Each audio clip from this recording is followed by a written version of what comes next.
la cafetería hubo un estacionamiento vacío. Todos en mayor o menor grado tenemos esa clase de batallas, ¿verdad? Pero hay una batalla que es mucho más siniestra y mortal. Es la batalla por la mente. Esta batalla es entre Dios y Satanás. Y el campo de batalla es nuestra mente, nuestra alma. Y todos quienes somos cristianos estamos en medio de esta batalla. Busque 2 Corintios 10, los versos del 3 al 5. Pues aunque estamos en la carne, no militamos según la carne. Porque las armas de nuestra milicia no son carnales, sino poderosos en Dios para la destrucción de fortalezas, derribando argumentos y toda altivez que se levanta contra el conocimiento de Dios, y llevando cautivo todo pensamiento a la obediencia a Cristo. Toda vez que esta batalla es real, este mensaje no solo que es de advertencia, sino también un llamado a las armas. Pero también deseo que sea de ánimo, porque cuando usted nace de nuevo, nace para ganar. Dios no le salva para que viva una vida derrotada. Pablo dijo, mas a Dios gracias, el cual nos lleva siempre en triunfo en Cristo Jesús. El plan de Dios para cada uno de sus hijos es de triunfo y de victoria en nuestras mentes. Quiero destacar 3 puntos en esta batalla por nuestra mente. Primero, las armas de nuestro enemigo. Veamos nuevamente el verso 4. Porque las armas de nuestra milicia no son carnales, sino poderosas en Dios para la destrucción de fortalezas. Ahora, ¿quiénes son los participantes en esta guerra? ¿Quién ha declarado la guerra contra su mente, contra su alma? Nuestro enemigo no lo podemos ver física o carnalmente. Busque Efesios 6:12. Porque no tenemos lucha contra carne y sangre, sino contra principados, contra potestades, contra los gobernadores de las tinieblas en las regiones celestes. El diablo se ha ubicado en lugares estratégicos para hacerle la guerra a usted, y cuenta con una multitud de demonios para ese propósito. Son invisibles y están dedicados a la destrucción de su vida mental, dirigidos y bajo la autoridad del príncipe de las tinieblas que es Satanás. ¿Cuál es el trofeo en esta guerra? ¿Cuál es el campo de batalla? Veamos el verso 5. Derribando argumentos y toda altivez que se levanta contra el conocimiento de Dios, y llevando cautivo todo pensamiento a la obediencia a Cristo. Ahí lo tiene. Argumentos, conocimientos, pensamientos, como elementos de esta guerra por la posesión de su mente. Satanás quiere conquistarla para poder controlarle a usted y luchar contra Dios. Hay una diferencia entre su mente y su cerebro. Los psicólogos del comportamiento no reconocen esa diferencia, pero la Biblia ve esa diferencia en forma muy clara. Su mente no es la que piensa, sino su cerebro. Y la relación entre mente y cerebro es la misma que existe entre un guitarrista y su guitarra. El guitarrista utiliza la guitarra para expresarse por medio de la música. Hay una diferencia entre mente y la materia gris de su cerebro. Mente y cerebro son 2 cosas separadas. Y tengo que reconocer, para efectos de la ilustración, que aunque todos tenemos guitarritas, algunos tienen mejores guitarras que otros. Quiero decir, tienen mejores cerebros que otros. Ahora escúcheme atentamente. Cuando usted se salva, tiene la mente de Cristo. No significa que su capacidad mental será extraordinaria, sino que tendrá la capacidad de pensar utilizando el cerebro que tiene. El diablo quiere su mente. Y el hecho de que usted tenga la mente de Cristo, el hecho de que usted haya sido salvado, no significa que la guerra se ha terminado para usted. Recuerde que Pablo está escribiendo a los hermanos en la iglesia de Corinto. Sin embargo, el apóstol tiene preocupación espiritual por ellos. Veamos 2 Corintios 11:3. Pero temo que como la serpiente con su astucia engañó a Eva, vuestros sentidos sean de alguna manera extraviados de la sincera fidelidad a Cristo. ¿Qué es lo que está diciendo el apóstol Pablo? Está diciendo que él siente el temor de que, así como el diablo en forma sutil engañó a Eva, las mentes de ellos puedan ser corrompidas por Satanás y abandonen la sincera y pura devoción que deben tener a Cristo. El diablo pues quiere corromper su mente y tratará de evitar por todos los medios posibles el que usted tenga la mente de Cristo. Y Pablo está tratando a los hermanos en Corinto como si fueran sus hijos. Mire lo que dice en el verso 2 del capítulo 11, segunda de Corintios. Porque os celo con celo de Dios, pues os he desposado con un solo esposo, para presentaros como una virgen pura a Cristo. Ahora, ¿qué significa esto de celo de Dios? Usted sabe, los celos pueden ser buenos o malos. Hay un celo que puede destruir, y hay un celo que protege a aquellos que amamos. Los esposos, por ejemplo, deben ser celosos de tener una devoción pura por su esposa, por sus hijos. Y lo mismo es con las esposas en su devoción hacia su esposo e hijos. El celo protector mutuo es necesario dentro del hogar. Un padre amoroso quiere llevar hasta el altar matrimonial a su hija y entregársela al novio como una virgen pura. El problema en la actualidad es que hay tantos padres que no entienden que su trabajo, su responsabilidad es criar hijas piadosas para entregarlas vírgenes en el altar matrimonial. Ese debe ser el propósito de un padre genuinamente cristiano. Pablo usa esa analogía para decir que los hermanos en Corinto eran sus hijos espirituales, eran la novia de Cristo, y que no quería que fueran engañados y corrompidos en sus mentes. Prácticamente les está diciendo, cuando les presenten las bodas del Cordero, quiero que sean como una virgen casta y pura para el Señor. Tristemente tengo que reconocer que no hay suficiente pureza en las iglesias en nuestros días. Tal parece que las novias han perdido la capacidad de sonrojarse frente a las cosas impuras. La iglesia necesita recobrar la virtud de la pureza. Leí la historia de un hombre que vivió en Londres hace muchos años. Se le conocía simplemente como el señor Betts. Tenía un almacén de música. Un día un hombre vestido con harapos entró en el almacén y le dijo, necesito algo para comer. Por favor, quisiera comprar mi violín. El señor Betts le dijo que ya tenía muchos violines. Pero el harapiento insistió, es que estoy verdaderamente necesitado. Por favor, cómpreme el violín. El señor Betts le compró el violín, por lo que en Londres hubiera sido el equivalente de $5. El hombre tomó el dinero, lo guardó en sus harapientas ropas y se fue. El señor Betts, que era músico, puso el violín bajo su quijada y empezó a tocar. Armoniosas y resonantes notas salieron de ese violín. El señor Betts se sorprendió de la calidad del sonido del violín y con la ayuda de una vela trató de ver su interior y pudo distinguir dos palabras: Antonio Stradivarius. Y se dio cuenta que tenía un verdadero tesoro en sus manos. Y el hombre de harapiento se lo había vendido por el equivalente de $5. El señor Betts era un hombre bueno y honesto. Salió a buscar al hombre harapiento, pero nunca lo encontró.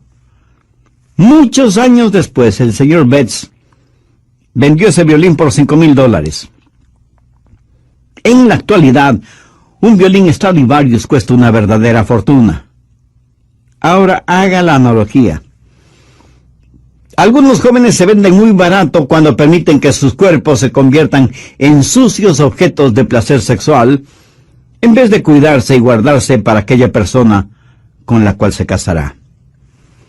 Pablo dice, Como un padre quiere proteger a su hija para presentársela pura a Cristo, así quiero protegerles a ustedes que forman la iglesia para que tengan una mente pura y una sincera devoción por Cristo.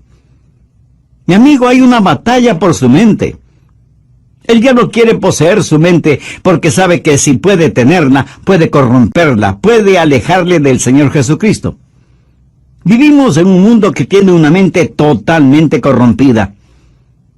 Y recuerde que, de acuerdo a Génesis 6, Dios destruyó a toda una civilización porque todo designio de los pensamientos del corazón de ellos era de continuo solamente el mal. Por favor, busque Romanos 8:6. Porque el ocuparse de la carne es muerte, pero el ocuparse del Espíritu es vida y paz. Y en Proverbios 23:7 leemos, porque cuál es su pensamiento en su corazón, tal es él. O sea, la Biblia claramente enseña que necesitamos guardar, proteger nuestra mente. De paso, quiero decir algo para aquellos que pudieran estar cautivos en eso de la meditación trascendental. Eso es muy, pero muy peligroso.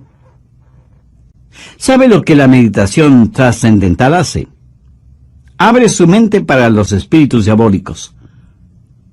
A los practicantes de esta forma de ocultismo se les dice que deben entrar en un estado de meditación, a fin de hacer contacto con los espíritus. Mi amigo, eso es como irse por la noche a la cama, después de abrir todas las ventanas y todas las puertas, y esperar para ver qué o quién entra en su casa. Y usted dice, espero esta noche hacer contacto. Sí, a lo mejor hace contacto, pero con espíritus diabólicos.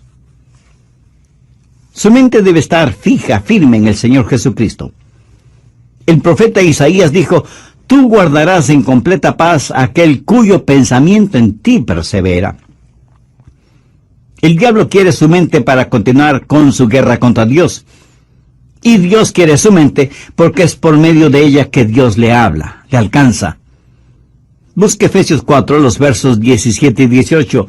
Recuerde que Pablo escribió esta carta a los hermanos creyentes y les dice, esto pues digo y requiero en el Señor, que ya no andéis como los otros gentiles, que andan en la vanidad de su mente, teniendo el entendimiento entenebrecido, ajenos a la vida de Dios, por la ignorancia que en ellos hay, por la dureza de su corazón. Cuando Dios se comunica con usted, lo hace a través de su mente. En la actualidad tenemos a personas que van a los servicios de adoración y ponen todo su énfasis en el emocionalismo. Permítame decir que Dios no se comunica por medio de sus emociones, porque las emociones son la parte más superficial de su naturaleza. La salvación es el trabajo profundo de Dios.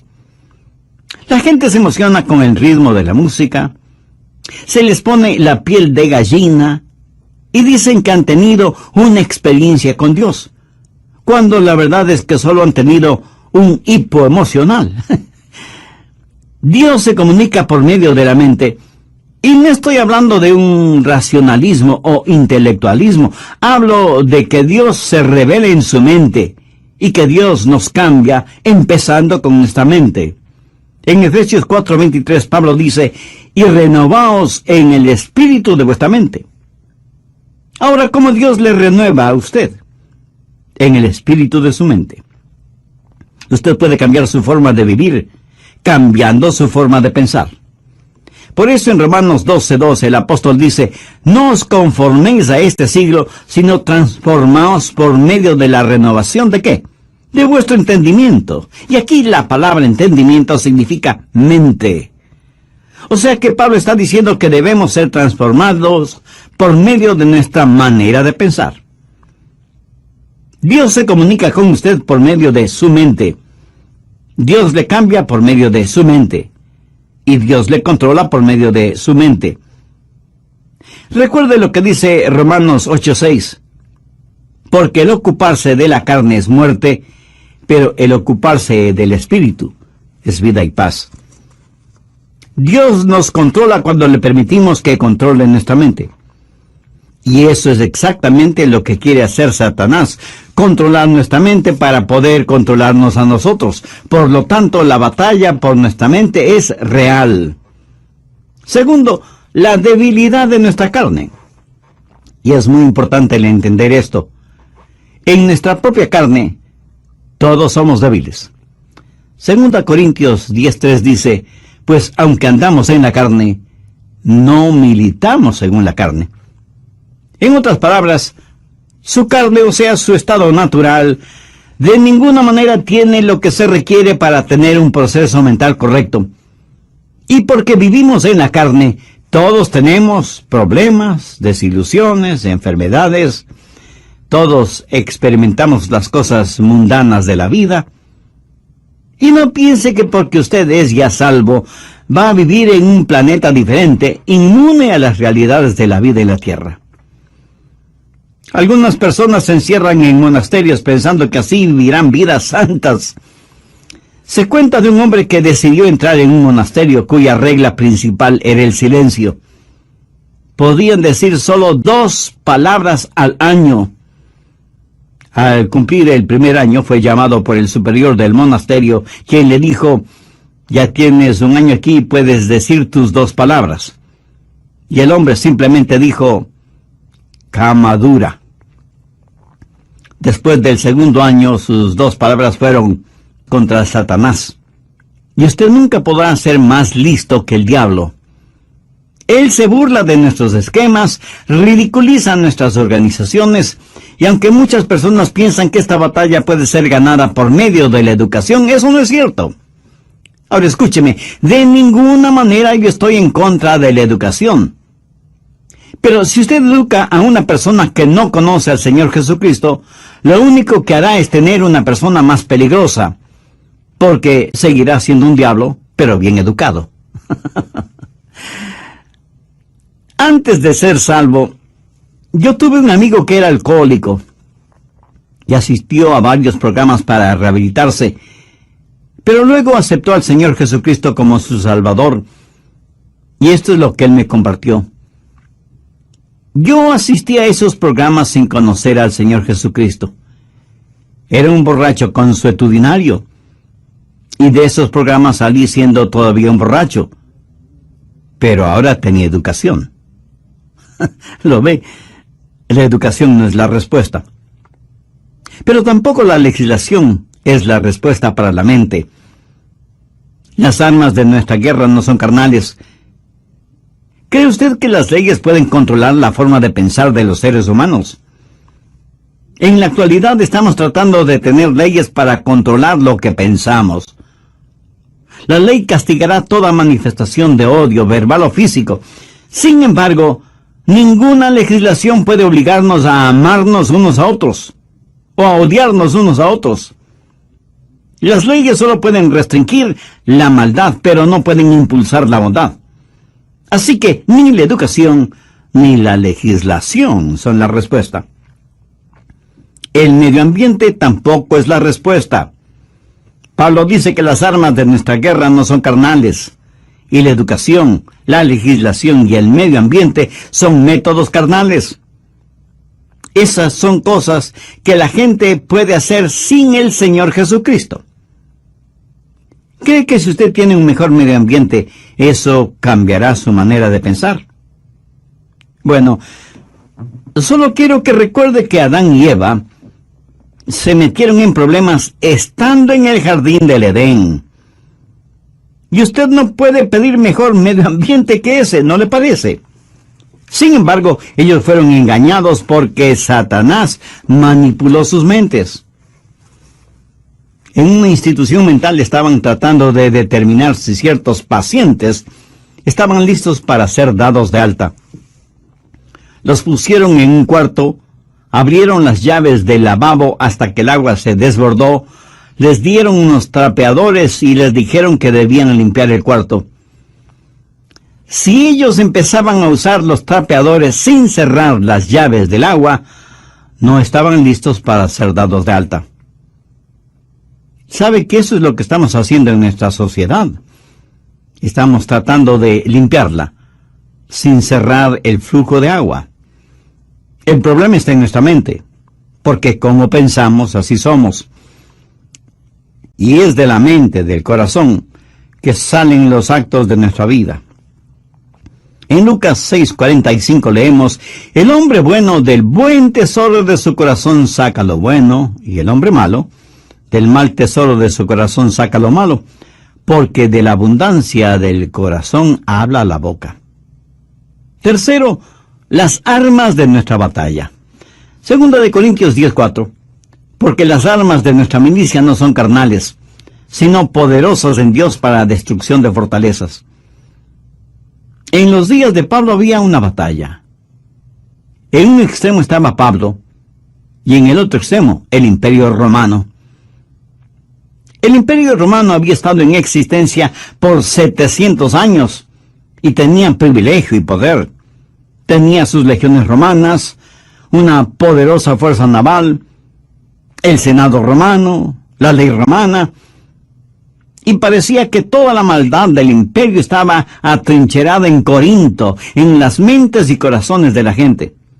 Todo esto en contra de Pablo, pequeño judío, pero con un corazón lleno de Jesús, declarando la guerra a toda esa maldad. ¿Quién ganaría esa pelea? Pablo. ¿Cómo? No con armas carnales. Pablo habla de fortalezas en el verso 4, y se refiere a armas que tácitamente son poderosas en Dios para la destrucción de fortalezas. Las murallas de esas fortalezas iban a ser derrumbadas. ¿Qué clase de resistencia hubo en los corazones y mentes de los corintios entonces y en la actualidad en nosotros? Arrogancia, ignorancia, desesperación. Todas estas son fortalezas de maldad. Y dentro de cada fortaleza, los demonios trabajan en la mente en forma muy organizada, movilizando los ejércitos infernales para hacer más fuerte la resistencia. Sin embargo, Pablo dice que esas murallas se desmoronarán. Y en el verso 5 menciona cosas muy importantes, derribando argumentos y toda altivez que se levanta contra el conocimiento de Dios, y llevando cautivo todo pensamiento a la obediencia a Cristo. Aquí está esa fortaleza con sus altas torres, y Pablo penetrará esa fortaleza para alcanzar a quienes están adentro. Pero durante ese proceso, Pablo dice que tendrá que destruir esa fortaleza. Ahora, ¿de qué está hablando el apóstol? No está hablando de inteligencia, sino de intelectualismo, de sofisticación mental. Pablo sabe que dentro de esas fortalezas hay personas que están cautivas. Y él iba a capturar a esos cautivos para traer todo pensamiento cautivo que estaba secuestrado por Satanás a la libertad de la obediencia a Cristo. Y él no iba a pelear confiando en su fortaleza física, que no la tenía, ni en armas carnales convencionales, que son inefectivas en esta clase de guerra, sino que declara: porque las armas de nuestra milicia no son carnales, sino poderosas en Dios para la destrucción de fortalezas. Pablo dice: las armas de nuestra milicia. ¿Y cuáles son esas armas? En primer lugar, la soberanía de su comandante. Mire lo que dice en el verso 7. Miráis las cosas según la apariencia. Si alguno está persuadido de sí mismo que es de Cristo, esto también piense de sí mismo, que como Él es de Cristo, así también nosotros somos de Cristo.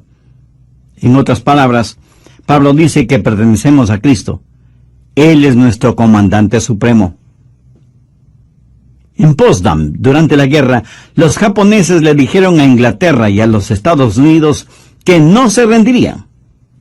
Los aliados le dijeron a Japón: si no se rinden, les eliminaremos, les haremos desaparecer, iremos contra ustedes con fuerza devastadora. Los japoneses dijeron: pelearemos contra ustedes. Las fuerzas aliadas bombardearon Hiroshima y Nagasaki con las primeras bombas atómicas utilizadas en la guerra. Los japoneses se rindieron después de que prácticamente casi fueron borrados de sobre la faz de la tierra. Satanás ha estado tratando de hacer hasta lo imposible para ganar esta guerra que tiene contra Dios. Cuando el Señor Jesucristo murió en el Calvario, fue como si hubiera dejado caer una bomba atómica sobre el diablo. Jesús dijo: ahora es el juicio de este mundo, ahora el príncipe de este siglo será echado afuera. Pero Jesús no solo es nuestro comandante supremo, sino que en segundo lugar tenemos su autoridad para hacer aquello que nos ha mandado hacer. En el verso 8 Pablo dice: porque aunque me gloría algo más todavía de vuestra autoridad, la cual el Señor nos dio para edificación y no para vuestra destrucción, no me avergonzaré. Aquí el apóstol está hablando de autoridad. ¿Pero qué es autoridad? Es el derecho legal de actuar en representación de otra persona. Jesús, quien ganó la guerra, nos ha dado ese poder legal. David, con su pequeña onda, y Dios, se enfrentó al gigante Goliat y lo mató. Yo, francamente, preferiría tener una pequeña onda y la ayuda de Dios que la espada de Goliat sin Dios. Jesús nos da esa autoridad. Anote al margen Lucas 10, los versos 19 y 20, que registran las siguientes palabras del Señor Jesús. Y aquí os doy potestad de hollar serpientes. Regocijéis de que los espíritus se os sujeten, sino regocijaos de que vuestros nombres están escritos en los cielos. Jesús dice que como hijos suyos tenemos poder, tenemos autoridad sobre todas las huestes diabólicas, pero que no debemos envanecernos ni regocijarnos por eso. No debemos ser orgullosos de tener esa autoridad, sino que nuestro gozo verdadero debe ser el saber que nuestros nombres están escritos en los cielos. Escúcheme, no es cuánto sabe usted sobre el diablo lo que le libera. Es su conocimiento del Señor Jesucristo lo que le dará la verdadera libertad. No hemos sido llamados a ser creyentes cazadores de fantasmas espirituales. La Biblia dice que debemos resistir al diablo, no que debemos cazarle. Así que no solo tenemos que entender, en primer lugar, que tenemos un soberano que es nuestro comandante, y en segundo lugar, que tenemos su autoridad para llevar a cabo sus órdenes, y en tercer lugar, que hay la certeza de nuestro valor, de nuestro coraje, de nuestra osadía espiritual. Veamos una vez más 2 Corintios 10, los versos del 8 al 11.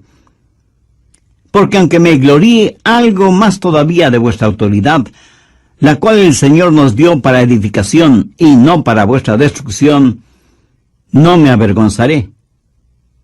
Para que no parezca como que os quiero amedrentar por cartas. Porque a la verdad, dicen, las cartas son duras y fuertes, mas la presencia corporal débil y la palabra menospreciable.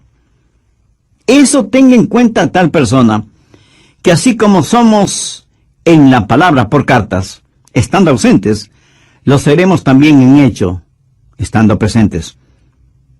¿Qué motivó a Pablo a escribir estas palabras?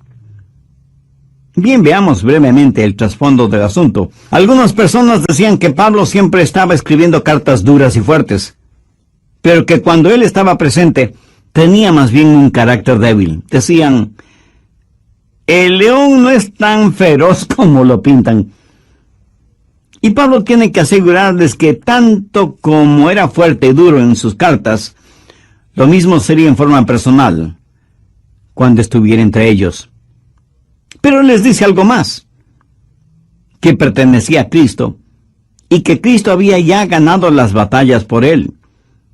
Que Cristo mismo le había dado autoridad, y que debido a esas circunstancias tenía el valor y el poder para ganar esta batalla de la mente. Por favor, escúcheme con atención. Lo que usted piense, eso es lo que será.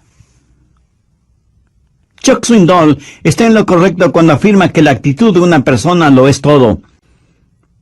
Una vez que usted ha recuperado la fortaleza de su mente, necesita de inmediato protegerla, resguardarla. En Proverbios 4:23 leemos: sobre toda cosa guardada, guarda tu corazón, porque de él mana la vida.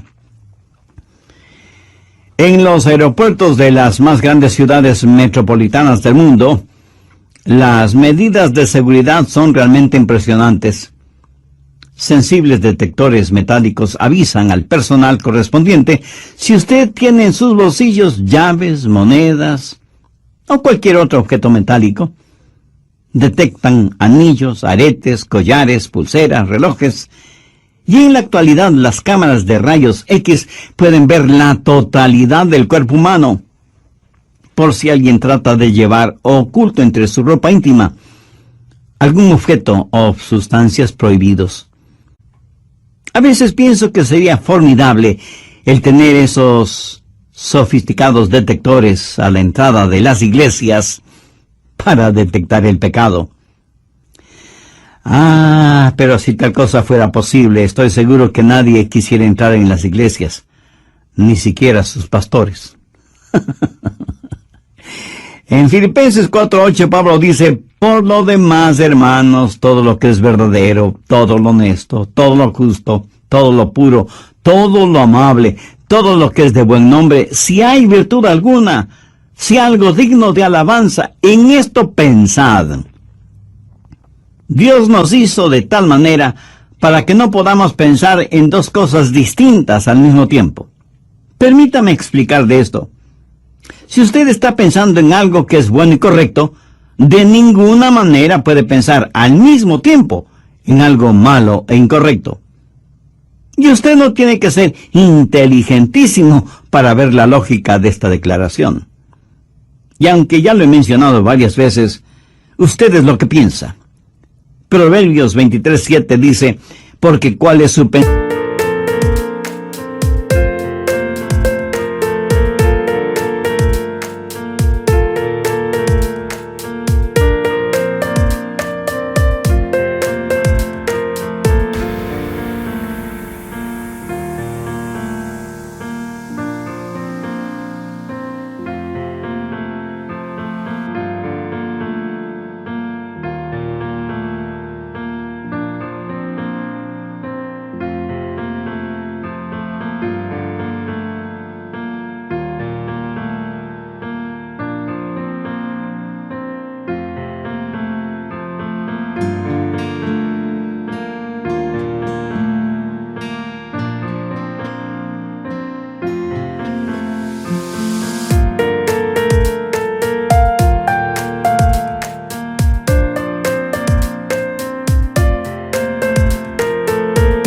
Pensamiento en su corazón, tal es él.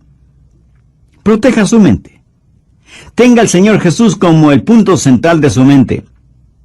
No permita que el diablo le robe la devoción de su corazón puro hacia el Señor Jesucristo. Viva permanentemente enamorado de Jesús y jamás se avergüence de confesar su amor por Él. ¿Se avergüenza usted de confesar su amor, de declarar su amor por la persona que verdaderamente ama? Estoy seguro que no. Cuando sus pensamientos, su corazón están enfocados, centralizados en el Señor Jesucristo, ya no habrá espacio para pensamientos sucios, lujuriosos, malvados, orgullosos, pervertidos. Bombardean. Y si alguien me pregunta: Pastor Rogers, ¿cómo empiezo todo ese proceso? Bueno, gracias por su honesta pregunta. Debo empezar diciéndole lo siguiente: comience entregando su corazón a Jesucristo. Pablo en 2 Corintios 4:4 dice: en los cuales el Dios de este siglo cegó el entendimiento de los incrédulos, para que no les resplandezca la luz del Evangelio de la gloria de Cristo, el cual es la imagen de Dios. Verá, su mente sin Cristo es realmente ciega a las cosas espirituales. No quisiera que Dios removiera esa ceguera espiritual al entregar su corazón a Jesús. Si todavía no es salvo, no quisiera hacer esa decisión este mismo momento. Si ese es el deseo de su corazón, Quien quiera que usted sea y donde quiera que esté, le invito a orar conmigo la siguiente sencilla oración. Señor Jesús, te necesito